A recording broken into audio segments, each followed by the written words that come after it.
લક્ષ્ય ન્યૂઝ, એક નજર, એક લક્ષ્ય। તાલુકાના મીઠાવી ચારણમાં મનરેગા કૌભાંડનો ભાંડાફોડ, મૃતકોને જીવિત બતાવી નાણાં વસૂલ્યા હોવાનો આક્ષેપ। વાવમાં મનરેગા કૌભાંડ, મૃતકોના નામે કરોડોનો ગેરવપરાશ। મીઠાવી ચારણમાં મનરેગા શાખાની છેતરપિંડી, જીવતા મૃતને એક સરખા ગણાવાયા। મૃતકોને જીવિત બતાવી મનરેગા નાણાં હડપાયા। ગ્રામજનોમાં રોષ। વાવ તાલુકામાં મનરેગામાં ગોટાળો, પારદર્શિતાના દાવા ફેલ। મીઠાવી ચારણમાં મનરેગા શાખાની ગેરરીતિ, આરટીઆઈ છતાં માહિતી ગુપ્ત। વાવ તાલુકાના મીઠાવી ચારણ ગામમાં મનરેગા યોજનામાં ગેરરીતિઓ અને કૌભાંડ સામે સ્થાનિક લોકો આગળ આવ્યા છે। સુરેશભાઈ કરમશીભાઈ વાલોડિયાએ પણ આ મુદ્દે ખુલાસો કરતા જણાવ્યું છે કે મનરેગા શાખા દ્વારા ગ્રામજનો સાથે છેતરપિંડી કરવામાં આવી રહી છે। આક્ષેપ મુજબ મૃત્યુ પામેલા લોકોને જીવિત ગણાવી તેમના નામે મનરેગાના કામ દર્શાવી નાણાં ઉપાડી લેવામાં આવ્યા છે। એ ઉપરાંત સુરેશભાઈ સુરત ખાતે હીરા ઉદ્યોગમાં તેમના પત્ની આંગણવાડીમાં તેડાગર તરીકે કાર્યરત હોવા છતાં તેમના નામ પણ ગામની મનરેગા યાદીમાં દર્શાવી નાણાં વસૂલવામાં આવ્યા હોવાનું બહાર આવ્યું છે।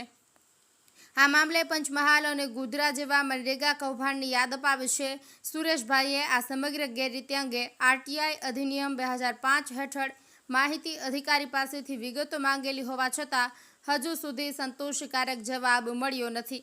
ગ્રામજનોમાં આ મામલે ભારે અસંતોષ જોવા મળી રહ્યો છે અને મનરેગા શાખાની પારદર્શિતાને લઈને ગંભીર પ્રશ્નો ઊભા થયા છે। મુરજી ચૌધરી, થરાદ। મારું નામ સુરેશભાઈ કરમશીભાઈ વાલડિયા, ગામ મીઠાવી ચારણ, તાલુકો વાવ, જિલ્લો બનાસકાંઠા। હું ઘણા સમયથી સુરતમાં હીરા ઉદ્યોગ સાથે સંકળાયેલો છું અને હું 15 એપ્રિલના 2025ના રોજ મારા ઘરે સામાજિક કાર્ય હોવાથી હું ઘરે આવેલો ત્યારે અમારા ગામના રહીશ પૃથ્વીદાન દાનજી ગઢવી, જે અમારા ગામમાં મનરેગાનું હેન્ડલિંગ કરે છે, તે મને રૂબરૂ મળેલા અને મને કીધેલું કે તમારા અને તમારા પત્નીના ખાતામાં સુરેશભાઈ ભૂલથી બીજા શ્રમિકના નાણાં જમા થઈ ગયેલા છે, તે અમને તમે ઉપાડીને પરત કરી આપો છો। નાણાં ઉપાડીને પરત કરી આપો એમ કહેતા પછી હું બેંક ઓફ બરોડા ખાતે જઈ અને મારા પત્નીના ખાતામાંથી રૂપિયા ઉપાડી કુલ રૂપિયા 24,372 રૂપિયા તે પીડી ગઢવી પૃથ્વીદાન દાનજી ગઢવીને પરત કરેલા। અને ત્યાર પછી મને થોડી શંકા જતા મેં બીજા મારા પિતરાઈ ભાઈઓને પણ વાત કરી અને પછી મેં ઓનલાઈન તપાસ કરતાં મને એવું જાણવા મળેલું કે તે નાણાં બીજા કોઈ મજૂરના ના હતા, તે નાણાં ખરેખર મારા જોબ કાર્ડનો દુરુપયોગ કરીને મારી જ હાજરી ભરેલી અને મારા જ નાણાં મારા ખાતામાં નખાવેલા કે મેં મનરેગા યોજનામાં કામ કરેલું છે। અને હકીકત તો એવી છે કે મેં ખરેખર મનરેગા યોજનામાં આજ દિવસ સુધી કોઈ પણ કામ કરેલું નથી। જોબ કાર્ડ કેને કહેવાય અને મનરેગા યોજના વિશે મને લાંબી માહિતી પણ ના હતી। ત્યારબાદ હું પૃથ્વીદાન દાનજી ગઢવી પાસે રૂબરૂ જઈને કીધેલું કે તમે આ નાણાં મારા જોબ કાર્ડનો દુરુપયોગ કરીને મારા નામ પર જ નખાવેલા, તો તમે પરત પાછા કેમ ખેંચી લીધા? ત્યારબાદ તે આક્રોશમાં આવીને તેમણે જણાવેલું કે તમારાથી જે થાય તે કરી લઉં અને હું બધા તાલુકા અને જિલ્લા સુધી હું બધે હપ્તા આપું છું અને કોઈ અધિકારીને કશું મારો કંઈ ફરક પડવાનો નથી, તમારે જ્યાં કમ્પ્લેન કરવી હોય ત્યાં કરી દો। તેમણે કમ્પ્લેનની આવી રીતને અમને ધમકી આપતો ત્યારબાદ અમે તાલુકામાં જિલ્લા નિયામક સાહેબશ્રી, જિલ્લા વિકાસ અધિકારી સાહેબશ્રી, ગ્રામ એજન્સી અને તરત દરેક જગ્યાએ સોગંદનામા પર ફરિયાદ કરી અને આરપીઆઈડી કરાવીને ત્યાં નકલ રવાના કરી આપેલી। ત્યારબાદ તાલુકામાંથી એપીઓ સાહેબ, ટેકનિકલ સાહેબ અને એટીડીઓ સાહેબ 3-4 અધિકારીઓ રૂબરૂ અમારા દૈયપ ગ્રુપ ગ્રામ પંચાયતે આવેલા અને ત્યારબાદ તે અમને અમારા જવાબો લીધેલા અને જવાબ લેતી વખતે તે અમારી સાથે આરોપી જેવું સ્ટ્રીટ વર્તન કરી રહ્યા હતા। અને ત્યારબાદ મેં જવાબમાં એવું લખાયેલું કે હકીકતમાં હું કોઈ પણ જગ્યાએ કામ પર ગયેલો નથી અને આ ગુનામાં જે કોઈ પણ આરોપી સંડોવાયેલા હોય તેનો વિરુદ્ધ ફોજદારી ગુનો દાખલ કરી અને યોગ્ય સજા કરાવવા મારી તમને નમ્ર વિનંતી છે। ત્યારબાદ મેં આખું ઓનલાઈન મનરેગાનું તપાસ કરતાં એમાં ઘણા બધા એવા પુરાવો જાણવા મળેલા છે કે જે લોકો 2016માં મૃત્યુ પામેલા છે તેની 2022માં, 23માં અને 2025માં કામ માટે ડિમાન્ડ થયેલી છે અને બીજા પણ વ્યક્તિઓ 2022માં જે મૃત્યુ પામેલા છે તેની 2023માં કામની ડિમાન્ડ થઈ, તેમની હાજરી પણ ભરાણી અને તેમના ખાતામાં નાણાંનું ચૂકવણું પણ થયું છે। આ બધા પુરાવા લઈને હું તાલુકા પંચાયતે પહોંચતા તાલુકા વિકાસ અધિકારી સાહેબને બતાવતા જાણ કરી કે ભાઈ આવી રીતનું અમારા ગામમાં મોટા પાયે લાખો કરોડો રૂપિયાનું ભ્રષ્ટાચાર અને કૌભાંડ થઈ રહ્યું છે અને સરકારી તિજોરી ખાલી કરીને આ બધા અધિકારીઓ પોતાના ઘર ભરી રહ્યા છે। આવું બધું જણાવતા કોઈ અધિકારી આજ દિવસ સુધી કોઈ તપાસ કરી નથી અને મારું મીડિયાના માધ્યમથી હા બોલ. મારી મીડિયાના માધ્યમથી સરકારશ્રીને અપેક્ષા છે કે આ મનરેગા ભ્રષ્ટાચારમાં કૌભાંડમાં જે કોઈ સંડોવાયેલા હોય તેની સામે ફોજદારી ગુનો દાખલ કરી યોગ્ય સજા કરાવવા વિનંતી અને અમને ન્યાય અપાવો.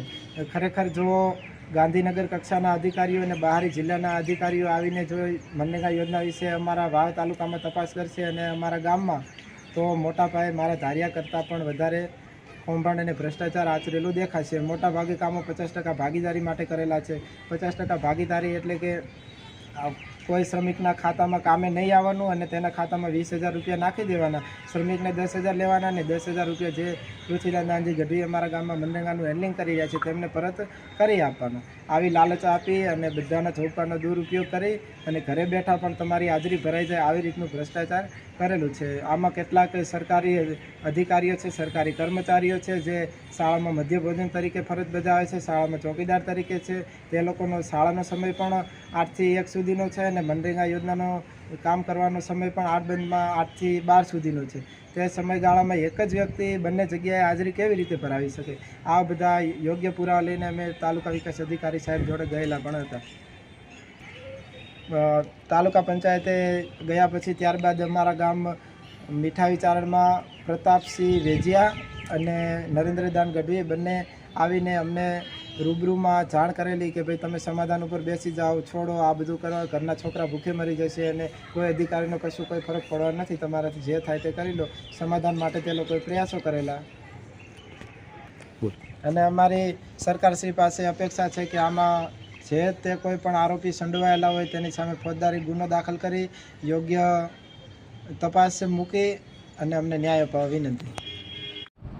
દૈયપ ગ્રુપ ગ્રામ પંચાયતમાં મનરેગા કામમાં અનિયમિતતા બાબતે એક અરજદારશ્રીએ જે અરજી કરી હતી તપાસ બાબતે એની તપાસ કરી અને એનો જે રિપોર્ટ છે, અહેવાલ છે એ આપણે જિલ્લા ગ્રામ વિકાસ એજન્સી જે છે ત્યાં આગળ મોકલી આપેલ છે. એટલે હવે ત્યાં આગળ સુનાવણી થઈ અને જે આ બાબતે શું સાચું છે કે શું ખોટું છે એ બાબતે ત્યાંથી નિર્ણય લેવામાં આવશે.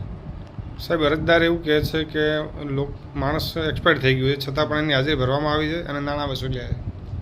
ના, એવું અત્રેથી કંઈ ધ્યાને એવું આવેલ નથી, પણ એ બાબતનો જે અમે રિપોર્ટ છે એ મોકલી આપેલ છે. આગળની તપાસ પણ આપ કરો છો કે બીજું કોઈ? ના, અત્રેથી જે તપાસ સમિતિ હતી એનો અહેવાલ સાથે અમે રિપોર્ટ ત્યાં આગળ મોકલી આપેલું છે. એટલે ત્યાંથી હવે સુનાવણી થઈ અને નિર્ણય લેવામાં આવશે. ઓકે.